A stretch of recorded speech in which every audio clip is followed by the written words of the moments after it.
বগুড়ার ঘোড়া চত্বর থেকে ঘোড়া দৌড়ে পালালো, সত্যি নাকি গুজব? চলুন জেনে নিই। এই খবরে সাধারণ মানুষের মধ্যে কৌতূহল ও হাস্যরসের সৃষ্টি হলেও মাঠ পর্যায়ে অনুসন্ধানে জানা যায় এটি সম্পূর্ণ গুজব। ঘোড়া চত্বরের ভাস্কর্য একটি স্থায়ী ভাস্কর্য, সেটি কোথাও যায়নি বা নড়েনি।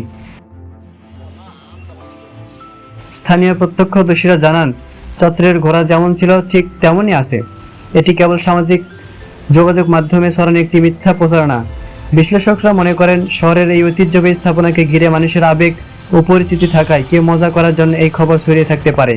এতে সাধারণ মানুষ বিভ্রান্ত হলেও অনেকে এটিকে কৌতুক হিসেবে নিয়েছেন।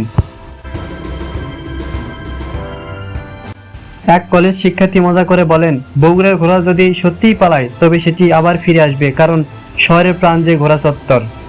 বগুড়ার ঘোড়া চত্বরের ঘোড়া কোথাও পালিয়ে যায়নি। এটি নিছকই একটি গুজব এবং সামাজিক মাধ্যমে ছড়ানো ভিত্তিহীন খবর। তাই নাগরিকদের উচিত যাচাই না করে এ ধরনের খবর বিশ্বাস না করা।